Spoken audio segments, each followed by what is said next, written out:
Christy Smith, Regional Sales Director for Northern Europe with Watchful Software. I'd firstly like to welcome everyone to our session today. We are very fortunate to be joined today by a group of visionaries, some might say, in the realm of information security. For all the attendees, I hope you have a very informative and engaging session. This web conference will last 1 hour, during which you may pose questions to our panelists using the GoToWebinar console, which is normally on the right-hand side of your monitor. Those questions will then be addressed at the end during the Q&A session. This web conference is part of a series that we are hosting as part of our Global Thought Leadership Project, a multi-tier structure which is targeted to get good discussions, best practices, key thoughts and ideas spread among the cybersecurity community. This project consists of a series of multi-web conferences held in different regions and a set of executive breakfasts across a large number of cities around the world over the next year. The Thought Leadership Project is sponsored by Watchful Software. We're a provider of data-centric security software solutions for information protection and control. Watchful Software helps keep information safe from security breaches or disclosure resulting from malicious wrongdoing or inadvertent misusage. We have worldwide presence with global headquarters in New Jersey, USA, European headquarters in Portugal, offices in London, and regional sales engineers and salespeople all over the world. Our solutions include RightsWatch for data-centric information security and control, wherever that is, or wherever that data may be, and TypeWatch, which is an advanced e-biometrics security solution. I would like to introduce our moderator today, Martin Kuppinger, who is a veteran of information technology, founder of the independent analyst company Kuppinger Cole, and a principal analyst responsible for the Kuppinger Cole research. We are very happy to have him join us today to lead the conversation with our panelists. With us today to discuss what the future of data security looks like, we have Anastasia Lauterbach, Director of Dun & Bradstreet, and John Meakin, who's a specialist in information security. Thank you very much for your time and for joining us today. I'm now going to pass over the controls to Martin, and we can get this started. Thank you, Keith, and welcome to everybody for this panel on the future of data security, which is a broad topic. So saying the future of data security means we can talk about virtually everything here. But basically, what we want to focus on are some major topics such as do we really need a data-centric security approach? What are the biggest challenges today, and should we or what is the number one thing to do? So before we start here, I want to give the two panelists the time to quickly introduce themselves.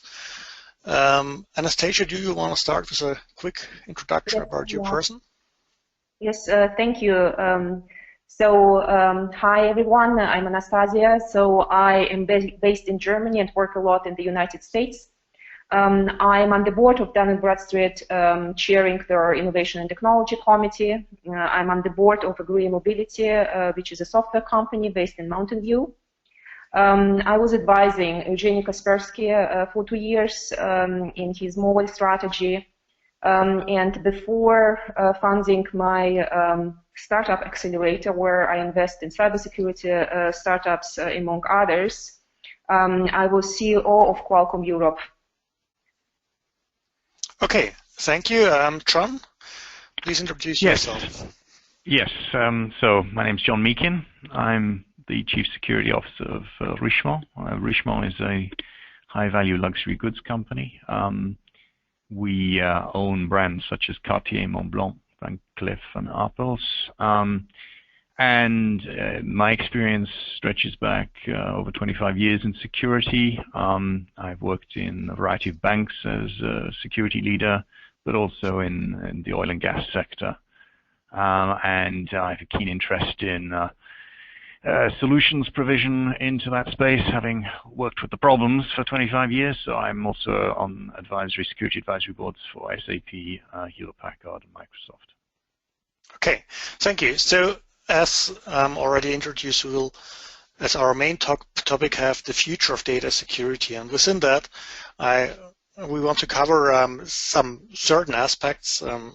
The topic in itself is very broad, and so we will put some focus on certain topics. So the first one where I want to start with our discussion is, do we really need a data-centric security approach? So traditional scene, we did a lot of network security, we did a lot around protecting endpoints and devices, and so over the past 2 or 3 years, topics such as data-centric security or secure information sharing became or received far more attention than in the time before. And so the question is, do we need this in addition, or is this what is replacing the traditional approaches? Is this more complementary?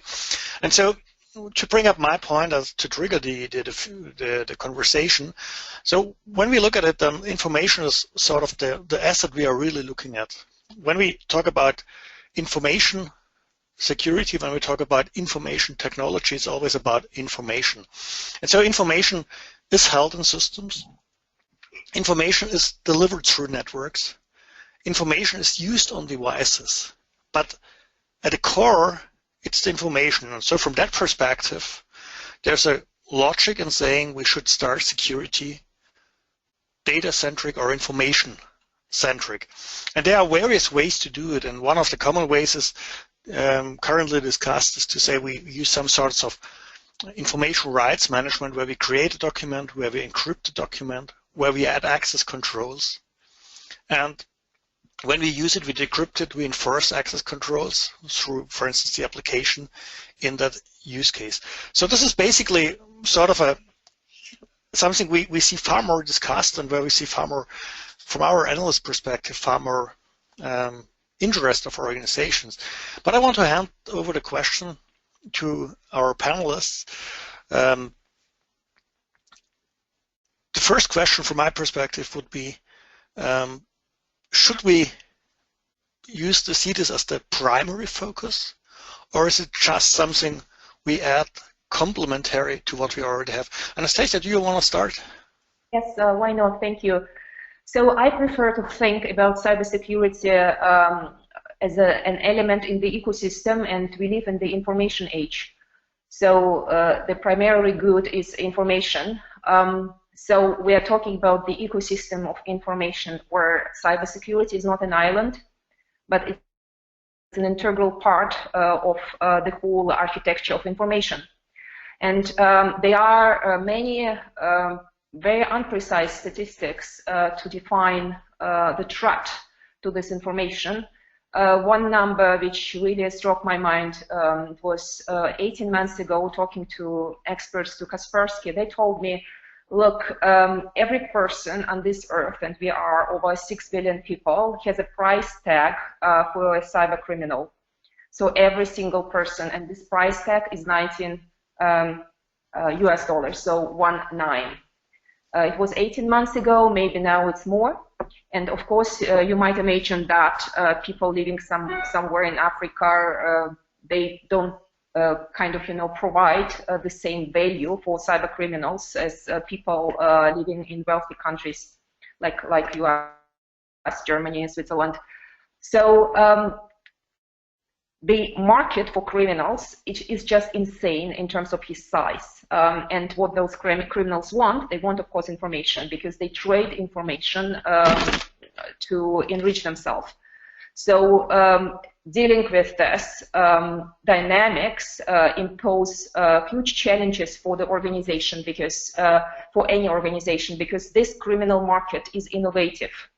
They're innovating like global companies trying to digitalize themselves are innovating.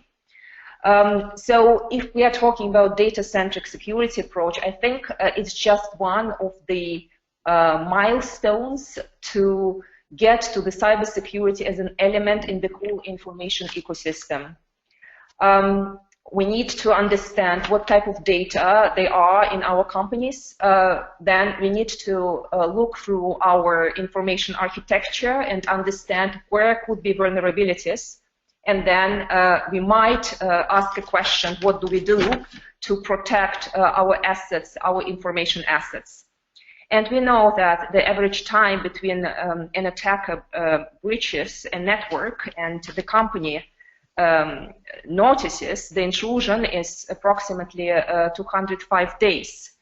And we know as well that the majority of attacks are unknown. So many people in the industry are joking, some companies are already within a cyber attack, they've been hacked, and some companies, they've been hacked, but they did not discover it yet. So we are in a very vulnerable world. And to understand what type of assets do we try to protect, where are vulnerabilities, and then how to design the protection system. This is very crucial to survive in the information age. Okay, so, thank you, Anastasia.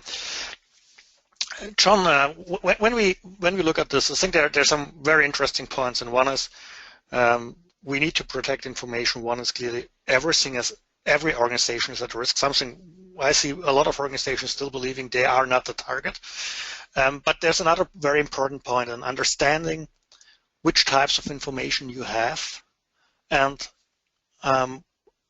understanding what do you need to protect in which way. So what is your view on this? So do we need to start with classification first to be successful?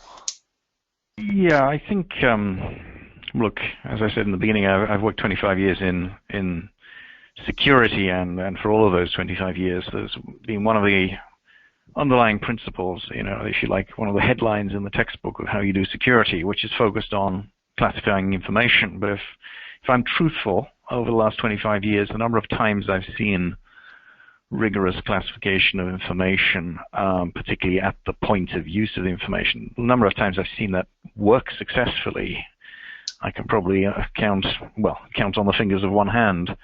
So, classification is undoubtedly important, but achieving classification is a huge challenge.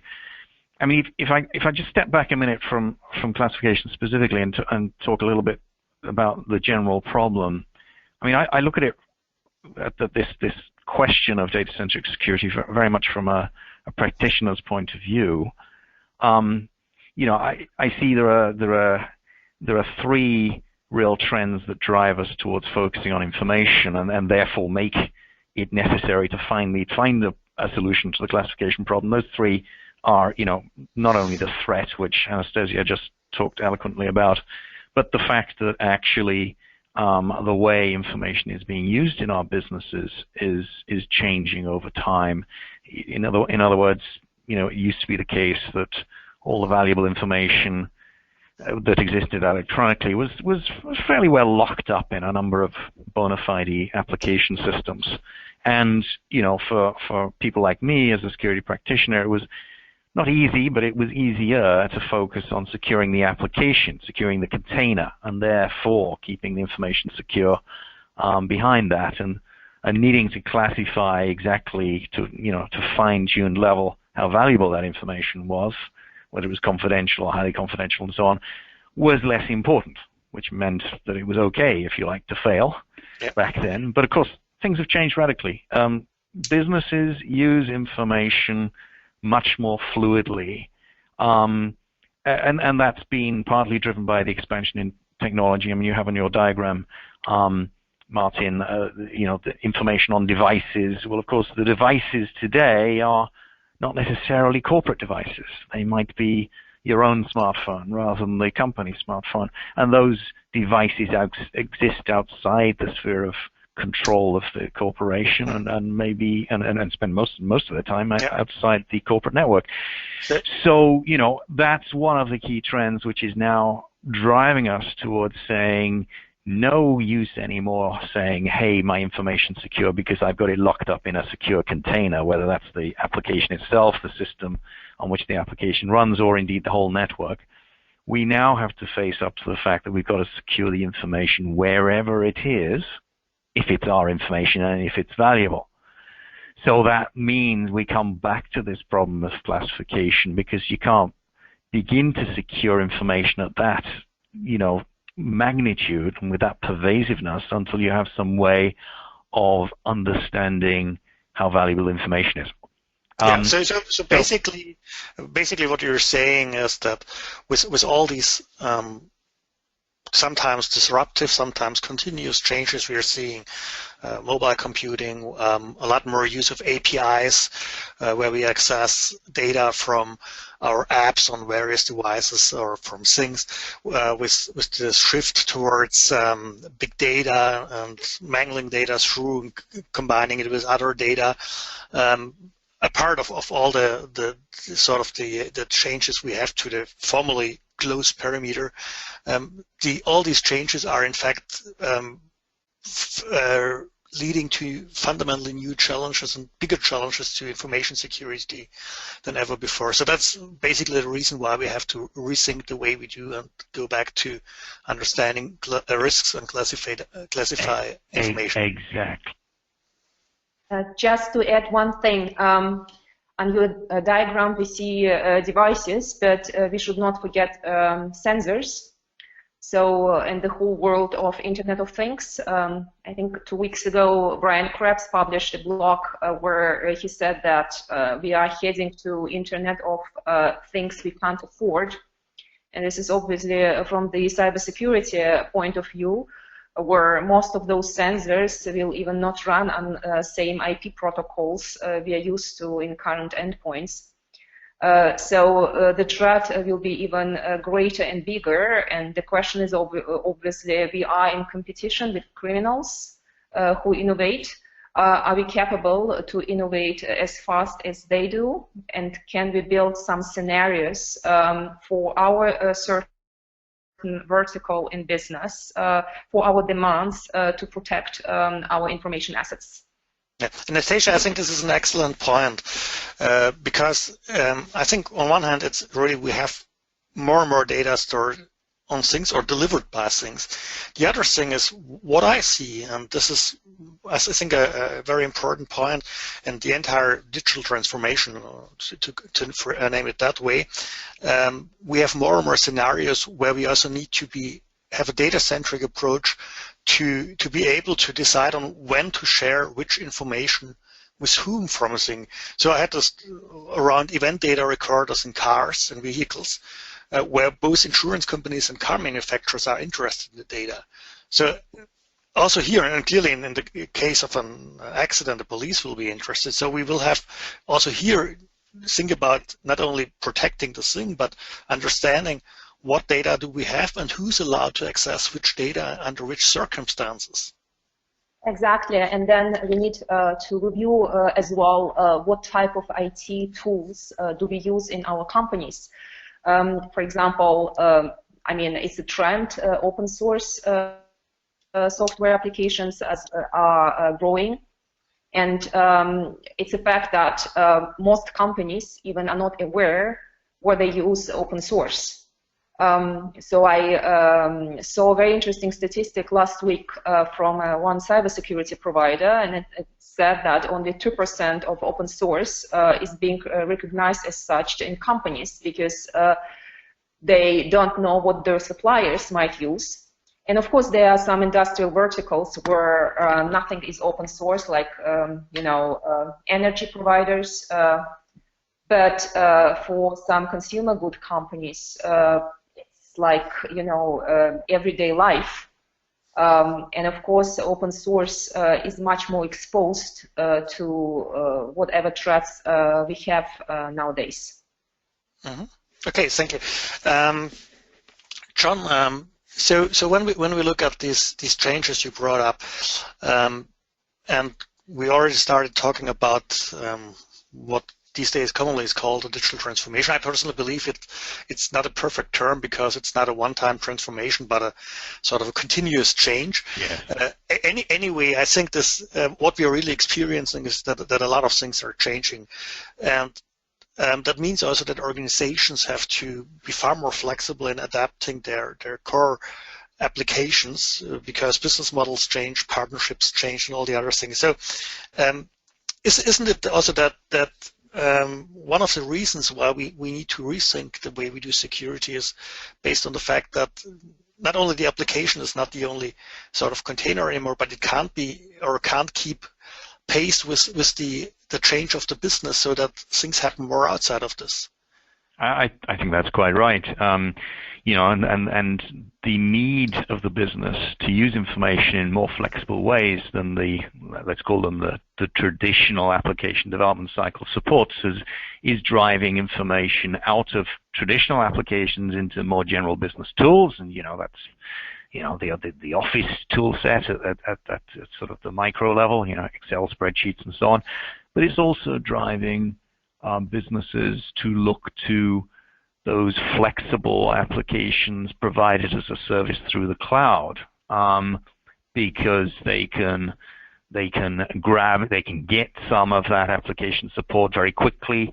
They can rely upon that application service provider to evolve the application over time, subject not only to their own needs but the needs of a broader market.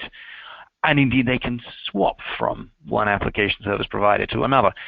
And of course, both those trends to push information outside the traditional Fortress application or into a cloud-served application up the stakes in terms of the potential for risks to apply to that business data that's of value.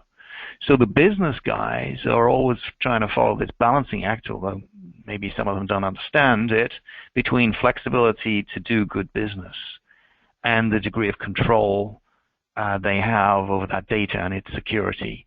And I think, you know, we as a security profession, it behoves us now to really phase up to that and stop, as might have happened 5 years ago, saying to the business, thou shalt not use the cloud, or thou shalt expunge all use of Excel-based end-user developed applications, to more of, you know, this is how you protect the data wherever you happen to be manipulating it. Okay, so you both brought up the aspect we need to understand our risk. We need to sort of classify information. We clearly need to move from a technology-centric to an information-centric view, so focusing more on the I than the T in IT. So what are ways or recommendations you have or approaches which help customers in classifying? So is there some automation you could recommend? Are there other approaches from more a conceptual organizational perspective you could recommend for organizations to move forward with their risk rating, their classification of information? Because as you have said, John, the number of projects where classification was successful is not as high, maybe. And on the other hand, I also see a lot of organizations struggling with saying, I have a risk concept in place, I understand where my biggest risks are. So any recommendations, Anastasia? Look, I think that certain risks are being defined by laws. I mean, if we look into the whole world of information, we might be very generic and say, well, there's a personally identifiable information, like, you know, medical information, birth date, social security number, maybe employee ID, maybe biometrics. Then there are some IP data, so intellectual property, and then there are some financial information like payroll, trades, stock information, bank account, credit card numbers. So there is a lot going on in legislation. So we've got information privacy laws focusing especially on personally identifiable information. There are some interesting laws on IP, but it's not like the whole world is in stone and everything is standardized. So each and every industrial vertical will have its own preferences, how to view the risk and how to classify information. I think that overall cybersecurity might get worse before it gets better, like with certain illnesses. It's maybe not very encouraging, but I regard this a little bit like what we had in corporate governance 3 to 5 years ago. So right now, more or less all companies have trainings to increase awareness of corporate governance policies and practices. Many people are unaware if they share certain things. So one number, I think it was from Watchful Software, was that insiders who accidentally share information, which is then leading to cyber attacks, it's like 57% out of intentional 53% of sharing this information. So increasing awareness and educating people that information is not just a piece of certain things, but it's something vulnerable and it has its price tag. This is very, very important. Then educating people on digital, period. So with the whole bring your own device trend going on, what does it mean to explain to employees of corporates, what does it mean if you bring your own device? I'm not saying you should not bring your own devices. But there should be certain policies and control mechanisms for companies to ensure that information is protected on those devices. And of course, this is nothing static. So if, for example, one person receives a training in 2015, in 2016, something new might be added to cybersecurity and digitalization training. So I'm a very big proponent of introducing educational measures to increase awareness, which would then, in my eyes, be much more valuable than just buy more protection. And we know that every protection would be bypassed. So if someone really wants to bypass this protective mechanism. Okay. John, anything to add from your side? Yeah, I guess I would say there are three key approaches which I found useful in the past. And then those three maybe position you for going on to a fourth level of a high level of maturity. So three approaches are, number one, and this may sound somewhat stupid, but understanding your data and understanding what is the most sensitive data, and doing that not by a bunch of IT guys or a bunch of security guys going into a darkened room and thinking they can come out with the answer, but doing that by starting up a dialogue with the business about, what is valuable data in your business. Believe you me, I've done that a number of times in different businesses, and sometimes the answer you get is surprising. It may not be, for example, that the most valuable data in a banking business is the transactional data around trading or around customer, account transactions. It may be something different. So understanding your business, understanding the information in your business, and understanding what is the most valuable slice through it through dialogue with the business is the first step. The second step is, and this is again perhaps fairly obvious, but don't try and boil the ocean. Don't try and solve it all at one go. Don't go for big enterprise-wide approaches to securing all data that may have any value at all. Pick off that which is most valuable that you've understood in the first step, and take simple, practical approaches to address the security of that most valuable data. In the first instance, you will learn a huge amount about what is both possible technically, but also what capacity your organization has for continuing to run the business while, implementing or complying with the steps necessary to secure that data. And then the third bit, and it goes along with the second very much, is despite what I said earlier, don't think that understanding the data means you've got to ask everyone across your organization to start classifying everything they produce. If you do that, you are going to, if anything, put back the cause of securing all data, because you'll put the average end user off because they don't understand classification. That's what all the failed attempts in the past 25 years has taught me.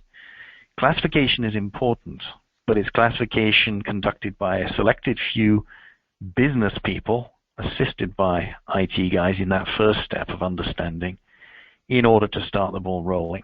What you want to do, and this is moving to the final level of maturity, is you really want the classification to be done not by the end users, but by the technology that you ultimately buy, whether it's a digital rights management type technology or whether it's a data loss prevention type technology.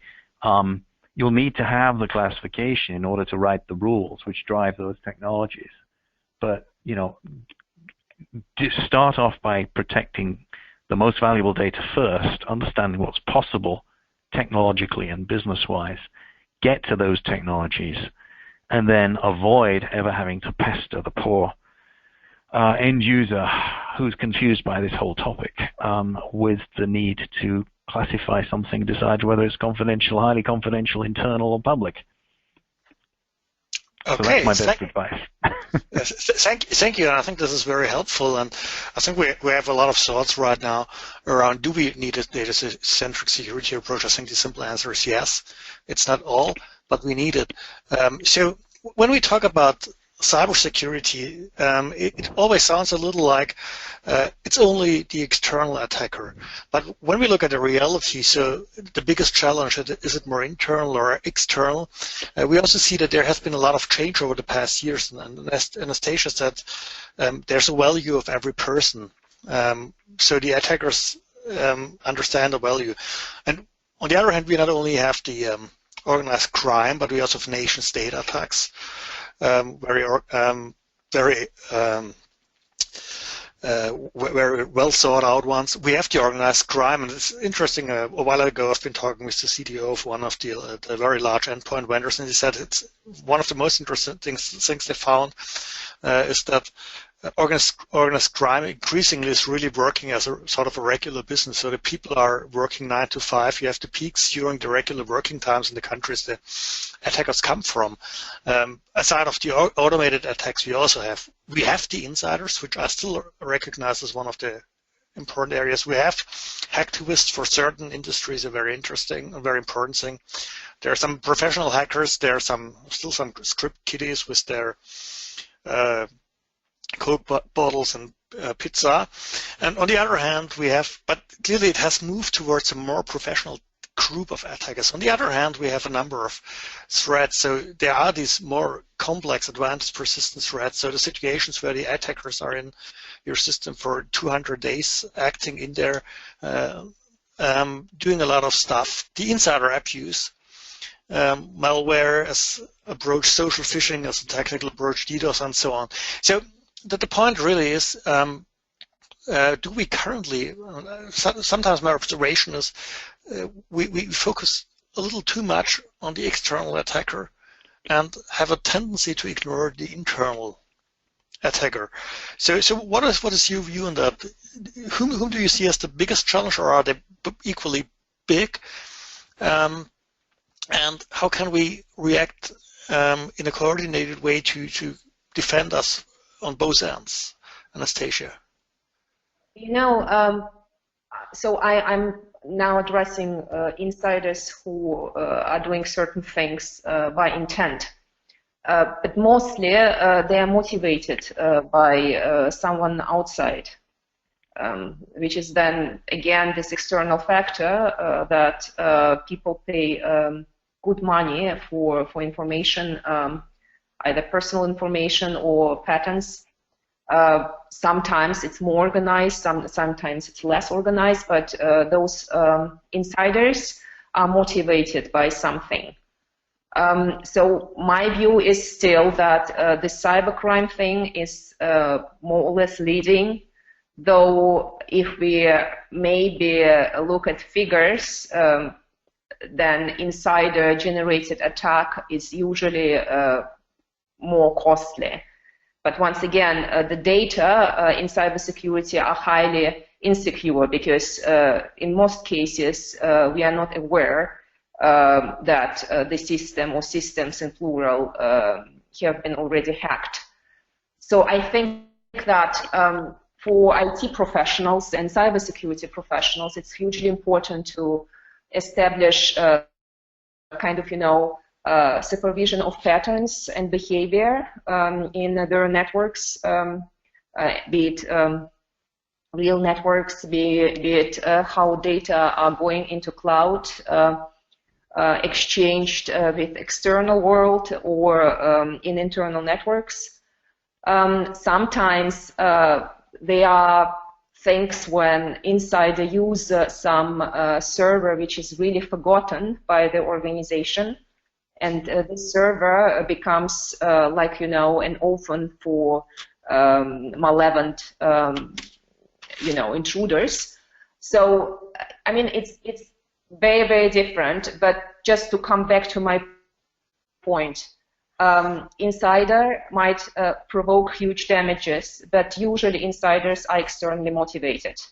So, and for this reason, once again, I'm much more on the side of this external environment and understanding the behavior of those criminals, what they are after, what type of scenarios they try to figure out to intrude, and then what type of channels do they use, with insiders being a very attractive channel to get to companies' information. So what you're saying is also that so traditionally the motivation of many insiders has been that they wanted to cause some harm because they were in some sort annoyed or angry with their organization, and right now if you add money to that, the motivation is obviously far bigger, which then finally causes, and there's this additional element. So we see it with, for instance, text fraud, relevant data being acquired by, for instance, the German government. That clearly is a motivation to insiders to say, oh, this is an opportunity to earn some millions, which then leads to other types of attacks as well. Jonathan, what is your view on that? So I think actually Anastasia sort of highlighted this point very well. There isn't actually necessarily a very clear distinction between insider attacks and external attacks. So, you know, the stupid insider who acts, if you like, as a channel for the external attack, for it to start or indeed to be magnified through accident. That's where these two come together. However, there are a few key differences which teach me that really, you know, insider attacks have always been something we should focus on. It's now the case that we have to focus on them and external attacks. So those key points are, well, first of all, the difference is that external attacks are actually sometimes more difficult to detect and protect against. I mean, in all my experience, all the serious insider attacks that I've had anything to do with have in the end been quite straightforward to both detect once they've happened and to track down exactly what happened. Whereas external attacks that I've been involved in, quite often it's very difficult to follow the trail. It's very difficult to find out exactly what happened. It's very difficult to actually indeed find out who did it in the end, and that's a key part of assessing what the ultimate damage is to the organization. So, you know, there is a need, despite that blurry boundary between the two, to treat both with a great attention, great care, great respect. I don't like the people who say, well, okay, we've all been blinded by the hyper and cyber, and really still it's all about insider attacks. That's where the most damage can happen. I don't think that's true. I've seen high damage occur from the result of malicious insider action, and I've seen as high, if not higher, damage occur as a result of external, sophisticated attacker action. So focus on both. The world gets more challenging for us security eyes all the time. We get more and more threats. Very few threats disappear. The insider threat certainly hasn't disappeared. But it can be more challenging to deal with the external threats than the inside ones, which means they are worth quite a lot of focus today, regardless of what you think of the phrase cyber or not. Anastasia, anything to add here? No, I mean, it's totally in line with, the cases I was involved into.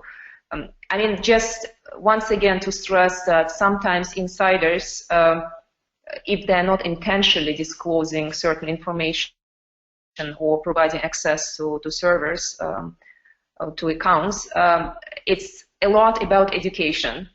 There are a lot of jokes among cyber professionals who launch, we are launching a new corporate software for, opinion. Please give us your opinion on this, this, and that. Here's a window. Enter your password. And many employees are entering their password without questioning whether such a notification is a real one or not. So this educational thing is very, very big. And it might sound boring and simplistic, but in fact, it's not. Yeah. It's not one interesting observation I've made also in my own organization is that I would say it's easier to educate people than it ever has been before for two reasons. One is there's far more understanding of the need for information security because it's in the news, it's part of the daily life, part of the daily threat. And that leads to the second reason why it's easier than ever before to educate people. You can start educating them by explaining what could happen in their personal life to their personal devices, and then translate it to the organization instead of just looking at the business side of things. And what I've observed is when you do that part of the conversation, so around emails and how do you deal with obscure attachment and all that type of things. So if you translate it to the personal life, people are far more interested, and then they have better understand why we are talking about this for business. So if I can interject here, Martin, I'm not sure I entirely agree. I fully agree that people are more aware of the issue today. They only have to read the headlines. So they're more inclined to sit up and listen, at least for a short period of time, each time you want to talk to them about the importance of security. However, we the security industry, still don't offer them solutions which they find it easy to interact with, and their attention spans haven't got any greater for security. So, I mean, we still peddle passwords. Passwords are an appallingly useless and inhumane approach to achieving security of anything. And yet that's still largely what we've peddled. It's taken people like Apple to put a fingerprint reader on the iPhone, really to give the whole move away from passwords into biometrics a really big kick, and the banks have been taking that up as a result of the appeal that makes to end users. So I think yes, they're more susceptible to listen, but we on the security side need to be offering them more amenable ways of behaving securely. Otherwise, we still don't get better security as a result of what they do or don't do. John, that's a perfect introduction of the third slide I have, which is a little bit around that we information security people sometimes probably make it complex to move forward. So one of the discussions and one of the observations I frequently have is that there's a discussion around we want to implement some specific type of technology for securing information, for instance. And then someone from the IT security department comes around and says it's not secure enough. And so my perspective is that there are two things which are frequently ignored in security. One is there is no perfect security at all. So you never will reach 100% perfect security. The second thing is the limit of security cost for security moving towards 100% is infinite. And I think this is one of the things which is understood, which leads back to the risk part. At the end, what we need to understand is the target is not to have 0% risk, but to move from 100% risk towards 0% at a sort of an acceptable cost. So we have to understand the cost of incident or the risk at the end of the day. And the cost of risk mitigation, correctly, the right side figure would be a little bit more complex, because once you start investing in risk mitigation, the cost of the incident might decrease. But basically, it says we need to understand that it's better to move forward to do things which help us mitigate risks and do it instead of always shooting for a 100% security. So that also would be my number one recommendation for cyber attack resiliency. So Anastasia, what would be your number one recommendation for cyber attack resiliency? Mine is very high level, admittedly. I don't think it's really that high level. I think that it's a mistake to just get out there and buy everything there is on the market in terms of cybersecurity. It's totally impossible. I think, so in terms of incident and rules and rituals, if you want, how to handle an incident, that should be perfectly thought through in any organization and organized. So if something happened, what do I do first, second, third? How do I talk to my businesses, to my daughter companies? How do I talk to the board of directors? Who do I involve? Who should be involved from the external side? Maybe some regulators. How do I communicate it? So this is very important to have this scenario in a corporate. It's nothing shameful. Everyone should be prepared that one or another day this scenario might become reality. And I mean, the better you prepare for such an incident, the better you are to handle it and to provide backup for your businesses so they can still operate and not lose money. So, but the more generic recommendation is that I think cybersecurity is a lot of leadership. It's a question of leadership in a company.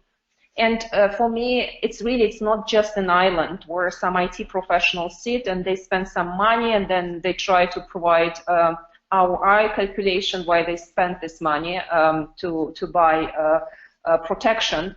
I think it should be regarded as some horizontal cross organizations where cybersecurity expertise is embedded into, for example, product management or product design, into customer care, back office, front office. So whatever functions an organization might have to handle its business. And it requires superb leadership among cybersecurity professionals and a certain level of maturity, not just to be a professional, but to be capable to communicate to very different stakeholders, including board of directors and outside community. Anastasia, I'm fully with you with both the aspect on all three, the aspect of breach and incident response. You have to be prepared. You have to have the leadership, and information security has to become part of all the connected things and products and all the things you're doing. I just want to remind the attendees, so if you have any questions, please enter them now using the GoToWebinar control panel, which usually is at the right side of your screen, so that we can pick up these questions. With that, I hand over to John again. So John, what is your number one recommendation for cyber attack resiliency? So yeah, I mean, actually, I like your analysis of costs and balancing cost versus risk and so on. I like to think it's a general approach that I've tried to follow throughout my life in security, even before cyber was a commonly used term. But pursuing that thought, the way I'd put it is, if I spend my money in my security budget, my cybersecurity budget, on nothing else, it should be on two things. It should be on one, monitoring the state of my IT estate, my network, and the information in it. And of course, that can mean all sorts of things. I realize that, but I suppose it's focused on spend on monitoring rather than necessarily trying to lock things up to the nth degree. Being 100%, having a web server that's 100% secure. focus on monitoring and focus on something we've already touched on, which is education and awareness to your people.